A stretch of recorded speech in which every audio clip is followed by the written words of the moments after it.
So good evening, everybody. My name is Q Elamine, co-founder of Young Enterprise Society with my brother Khalif. And we want to thank you all for joining us tonight. The reason we do this late night, we even had one at midnight, so don't feel too bad. Just to see who's really committed to it. Someone had mentioned earlier, like, I think people want to join at 10 o'clock. And we were on another call, someone asked, I think people will start Accelerator in the summertime. We said, if you won't do it, then you're really not ready for this entrepreneurial life. So you got to be focused. You got to be determined. The blueprint is a 12-week accelerator. We have two: idea validation and market validation, where we give equity-free funds to startups. Shout out to the people who came through our program. I see Aziz, I see Kivan online. So it's a good, I see Bryce as well, Justin. Thanks for everybody for staying inside the network and working with us. We really want to get more underrepresented founders into the ecosystem. That's been the start and the basis of our program. We're currently in Milwaukee. We'll be launching in Madison and Green Bay. And again, it's just to get more people into the ecosystem.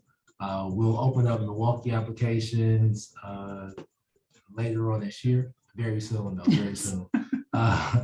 And Green Bay cohort is starting, and Madison application is going out in another 2 months or so. Yep. 2 months.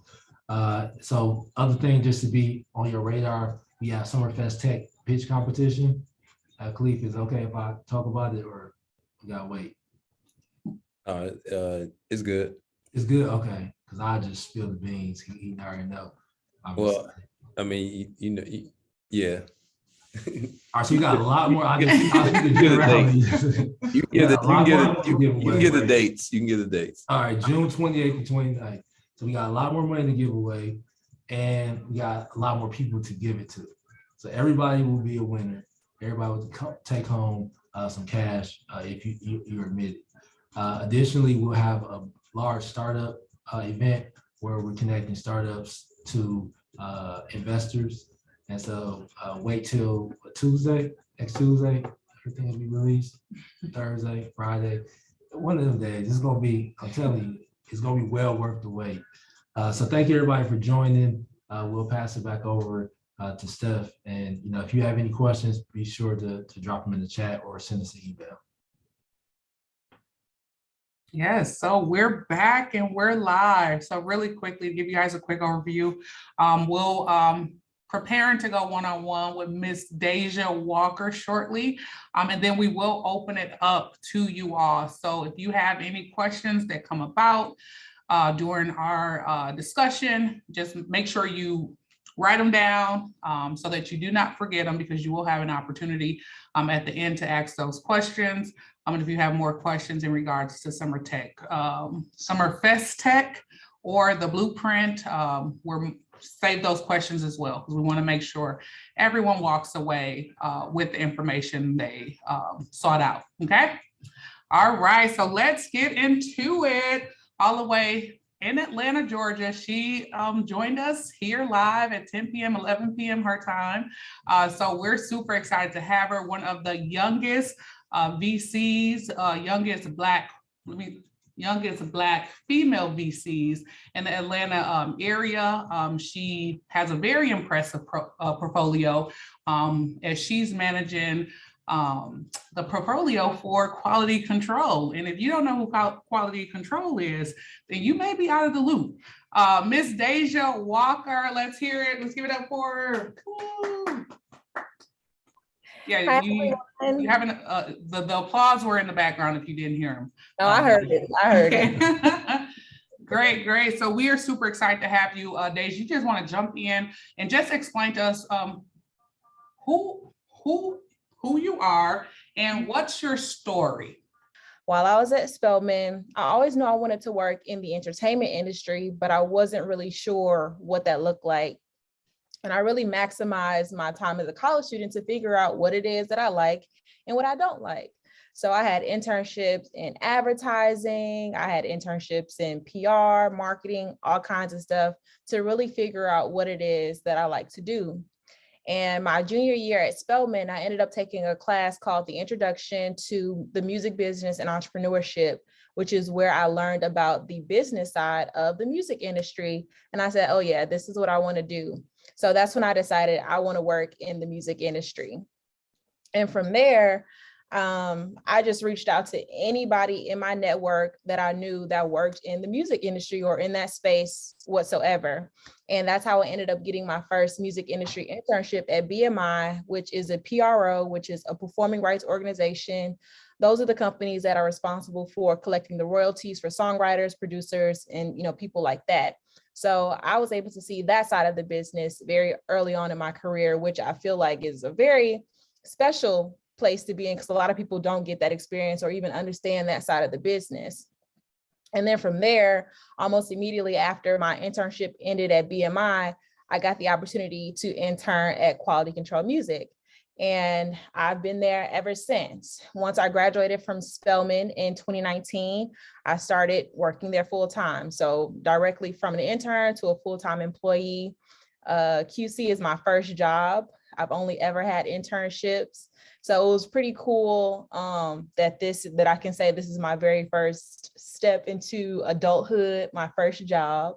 And I've learned so much. I've really stepped fully into myself as an adult and as a woman, and just have really taken the opportunity to learn as much as I can, add as much value as I can, and really maximize the opportunity.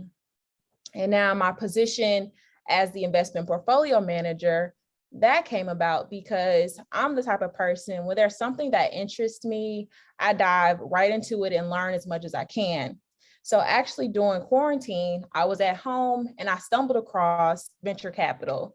And it's crazy that with me being an economics major at Spelman College, I had no idea what VC was. And it's crazy because I think the percentage is like 30% of Black men that are venture capitalists come from Morehouse College.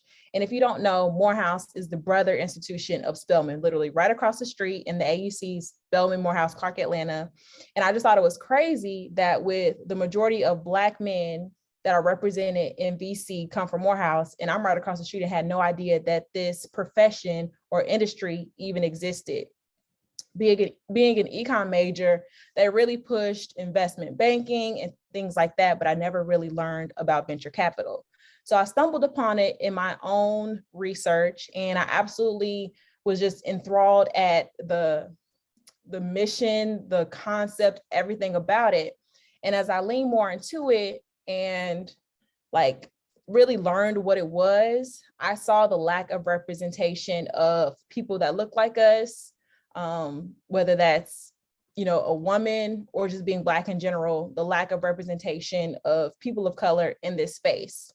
And with me being in the music industry, I immediately thought of the influence and the reach that artists and entertainers have. So I thought, why aren't more artists, entertainers, or athletes in this space?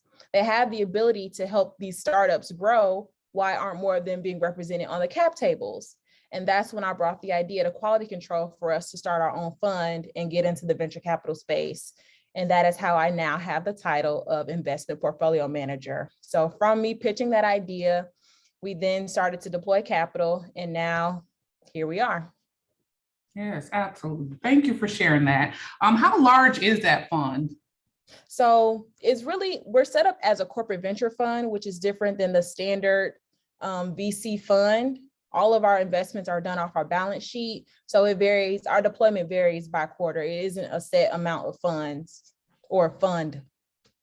Okay, thank you. When you're looking to invest in startups, what are the top two things you're looking for in a startup? So for me, the top two things that I'm looking for, one, what is it that you're building and how dedicated are you to what you're building?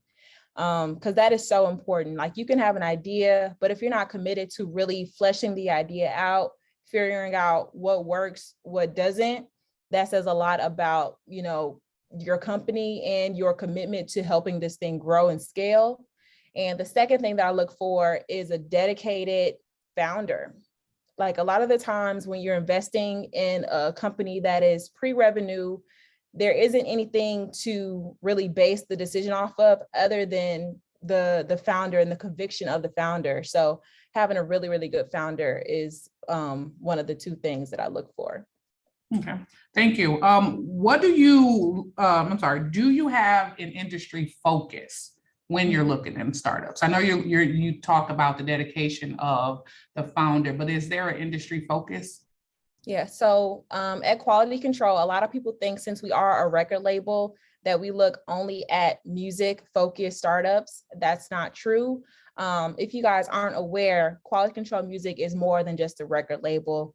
We've expanded into so many different industries and verticals. Now we have QC Sports, which is our full-blown sports agency. We have Quality Films, which is our films division. We have Solid Foundation Management, which is our management arm. And we also have Quality Ventures, which is our investment arm. So our biggest thing is looking at companies where we can add value. So not a specific industry. Like we have companies in our portfolio that are consumer brands, some are fintech. So we're not looking at a specific industry or vertical. Absolutely. So we talked about top two things you look for in a startup. So say you find a dedicated founder. What's something that would turn you away from that startup? So one thing that I believe in is investing in lines and not dots. And when I say that, I mean building a relationship with the founder. So being able to watch their growth over a period of time.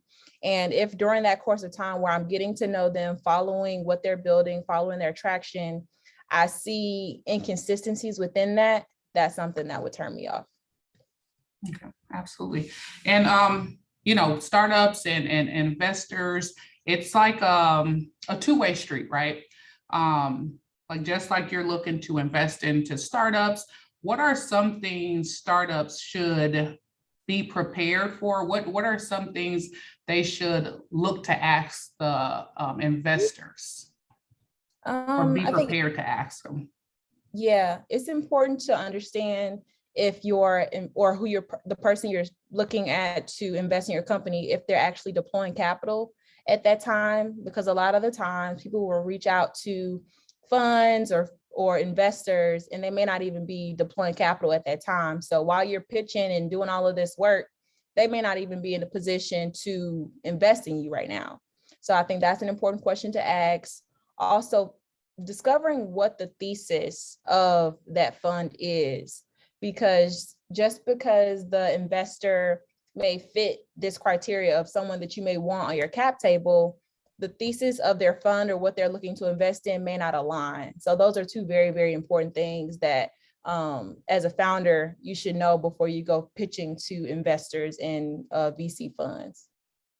Absolutely. Okay, Q mentioned the blueprint at the start of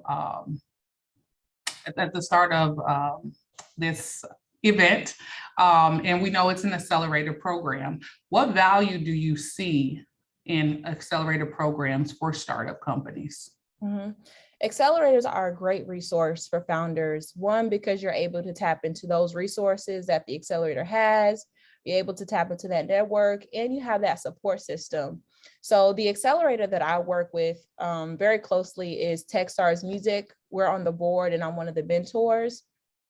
And just seeing the companies that matriculate through that program from beginning to end, it's amazing how, that growth happens, and it happens through the founder being dedicated, being coachable, understanding that, we're here to help you. We want to see you win. We want to see you grow, and being receptive to people, lending their resources and their knowledge to you to help you grow. Yes, I think you would agree with that. It's part of our criteria with the blueprint. So I'm glad that you said it, and she's not in-house. She was not paid to say that. So that's super encouraging to hear. What's the top question you think every startup should be able to answer about their business? I think they need to be clear on the why. If you don't know why you're building something, like what's the point? Like what are you trying to accomplish? What problem are you trying to solve? And then once you know the problem that you're trying to solve, dig a little bit deeper, because is it something that's special to you? Is it something that affected you at one point in your life? Is it somebody that, are you building something that is affecting something within your ecosystem, really understanding that why will help the founder, have the drive to see it through, to work through those problems, to get to that solution, to make the dream come true. Yes. So happy belated birthday. At 24, going from internship straight full force into the workforce, what has been your biggest mistake to date and also your biggest lesson? Mm-hmm. I would say my biggest mistake or my biggest disadvantage would be me thinking that I have to have it all figured out. In this position that I'm in now, it's easy to fall into the position of wanting to present myself as knowing it all, because I am in a position where it's not easy to break into. Like, I'm coming from a very untraditional background into venture capital, and I want to show people that I'm capable of doing the work. And my biggest, I would say that's the biggest thing, like thinking that I got to have it all figured out, because I am in a position where it's like, you got to show and prove. But I do understand now that this is only the beginning. I have so much left of my journey. And if I don't have it all figured out today, there's always tomorrow. And then I think the biggest reward of it is just knowing that I got here by staying true to myself, and listening to my inner voice and following my passion and following the vision and the purpose that God has given me. I can honestly say that's why I am in the position that I'm in now, because once I made the decision to pivot into VC, connecting music and culture and technology, this is my purpose. Just the way things have been aligning for me, how, like, once I became vocal about it, how things it all started to click. And it's really showing me that this is the work that God has placed me here to do, because I'm able to educate and inspire while also helping people make their dreams come true. Yes. Thank you so much for that. I'd like to say that you said a lot of meaningful things within the last 15 or so minutes. I am going to turn it over to those of you who are watching. I don't want to take up all of our time, so I want to open up the door to anyone who may have any questions for Ms. Dazayah. You can go ahead and drop it in the chat.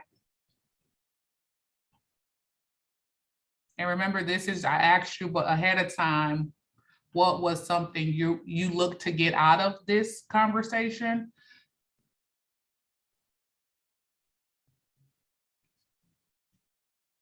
Does quality control partner with the UMG's Accelerator Engagement Network? So we don't directly partner with them, but I do believe that they're a part of the Techstars Music Accelerator with us, if I'm not mistaken. So that's, our relationship with them, if I'm not mistaken. I may be confusing them with another label's corporate venture fund, but I think it may be UMG. Thank you. What is QC's venture thesis? Well, we'll start there and I'll ask the follow-up after that. Yeah. So I mentioned it earlier. Our thesis is really investing where we can add value. So being able to leverage our roster of artists and athletes to help grow these startups, and just really help be that connective tissue for technology and culture. What companies have you invested in to date? So a few companies that we've invested in that were publicly announced, Fave, which is one of the companies that was actually in the Techstars Music Accelerator's last class. Riff is another company that was publicly announced.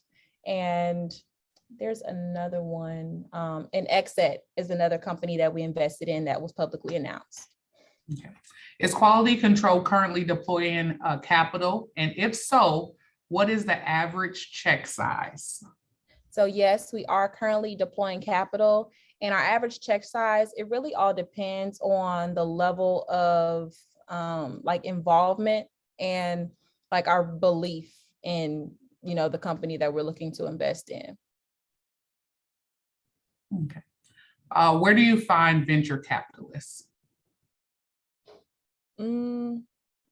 I'm not really sure. So Joseph, could you elaborate on that question? So are you saying like as a founder, how do you find venture capitalists to invest in your company? Or like what exactly do you mean? Yeah. Okay. So the best way to find venture capitalists to get funding, either it's through, reaching out to existing funds. And that can be a bit tricky because I've seen that a lot of investors don't like people to reach out coldly. They prefer warm introductions. So if you're able to make relationships to people that are affiliated, whether it's an associate or someone that's, well, I would say an associate or somebody that's working their way up within a venture fund so that they can be that conduit to get you to the GP who's the actual check writer in a venture capital fund. Or like somebody said, Crunchbase is a great way to look at other funds or investors, private investors as well. What stage do you fund at? So we invest in Series A, pre-seed, and seed stage companies. This is like a spitfire Q&A right now. What are some of the way you measure commitment of the founders to the startup? So one really big thing that shows that a founder is committed is if they quit their job. If they quit their job and commit their time to building their startup, building their vision, that's a really big sign because it's showing that they're all in, they're willing to invest everything that they have. So that makes an investor, pay more attention because it's like, you have to be willing to invest in yourself before somebody else will. Yes, I think Q want to unmute himself just to agree with you. I definitely agree. Wholeheartedly. Yes. Also, you mentioned looking at lines, not dots. What are some of the best practices founders can follow to build that channel? First, I would say find an investor or fund, one whose thesis aligns with what you're building. LinkedIn is a very good tool to reach out to people. People are very responsive on LinkedIn, and just say hello, introduce yourself. Maybe you can get an introductory call just so they're familiar with what you're building. I would never suggest to ask somebody to invest on the very first call. The best way to utilize that time is for it to be an introduction. And then from there, as you continue to grow, send updates, check in, so they can just see that you are progressing, you are growing, and it's not like you're taking or you have a back seat into what you're building. You want to be in the front seat, driving the growth, doing everything that you can to accelerate the growth. Okay. How do you apply to QC funding directly? So there isn't a way to directly apply. Since we are a corporate venture fund, we operate differently than a traditional venture fund. But if any of you guys would like my email address, I can drop it in the chat box and we can schedule a meeting. I love to talk with any of you guys. All right, y'all, there's y'all connection now. How many deals does QC consider in a year? So this is actually our first year doing this. This is a new concept for us, so I don't really have the data on that yet. Would like to find out, is it better to build an investment thesis or go with the trends, or do a little bit of both? I would definitely say, sorry, I have a dog. I would definitely say build an investment thesis, because that's going to be your holy grail when you're looking at things. Like trends, they change, they come and go. But if you have a thesis, that's your underlying belief, your conviction. So having that thesis is like your unwavering thought and notion behind anything that you look at. Trends are great to make predictions, but that shouldn't be the only thing that you're looking at or using to make an investment decision. And can you describe or give us an insight on what does a day-to-day look like for you of managing the funds? Yeah. So my day-to-day is actually very interesting because I actually hold two titles. So in addition to being the investment portfolio manager, I'm also the operations manager. So my day is split in half almost between running our office that's located here in Atlanta to working with our founders, developing campaigns to, really tie in our thesis of leveraging our roster of artists and athletes. And in my position as the operations manager, I work with all of the companies that I mentioned earlier that are under the quality control umbrella. So doing things with our sports, doing things with film. So no day is the same. And I think that's the beauty of it because you just never get bored. Yes. Do you all offer accelerator programs or just deploy investment dollars right now? Yeah, so no, we do not offer an accelerator program. We're just investing right now. Awesome. All right. I know you guys aren't done with the questions.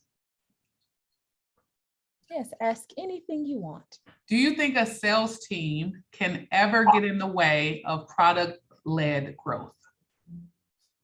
I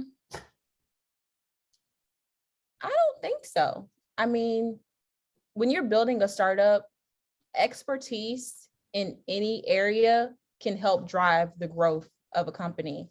So I think by having the input of a sales team, having the input of even finance or just anybody that has the expertise, they offer a different perspective that you as a founder may not understand or fully see. So having that input, I think it can only help you. Do you prefer to see product demos or more than checks?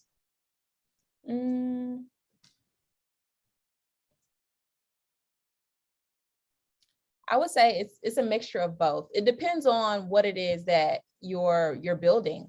If you're building something where I have to see it to really believe it or to feel what you're expressing, then yes, I highly recommend having a demo for an investor.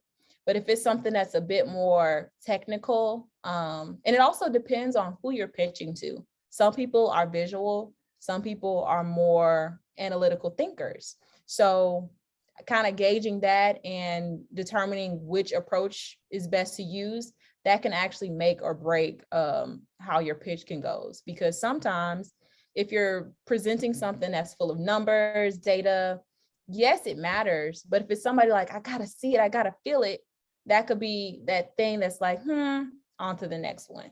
So what is QC's ideal valuation for a company?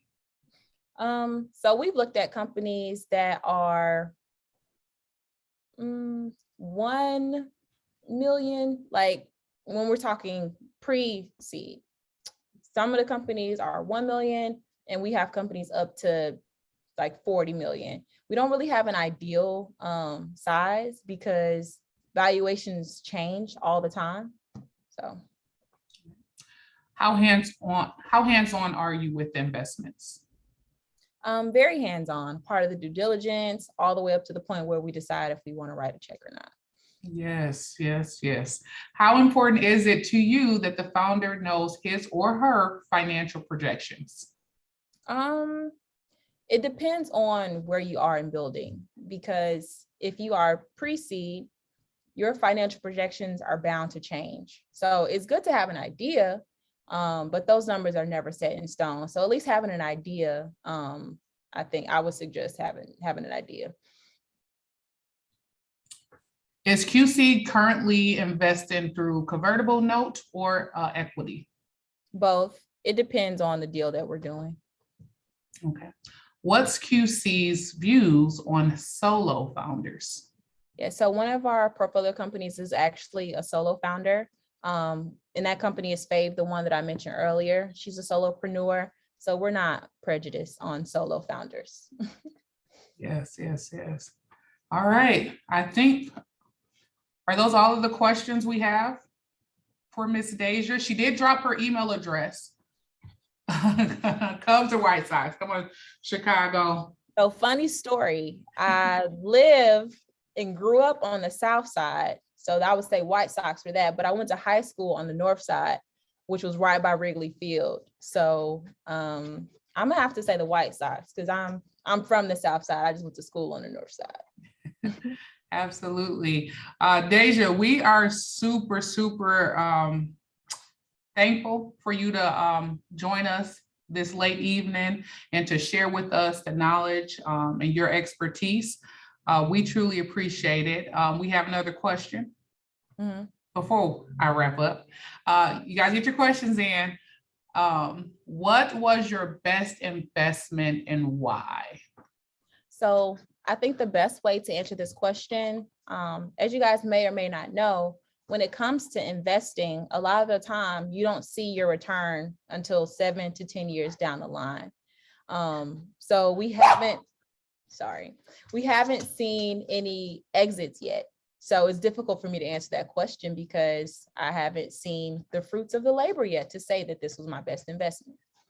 But you're excited with all the investments so far. You're excited Absolutely. for what they can do, right?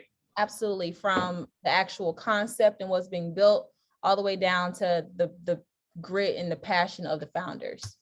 Yes, absolutely. Mhm. Oh, all right. No, so thank you so much.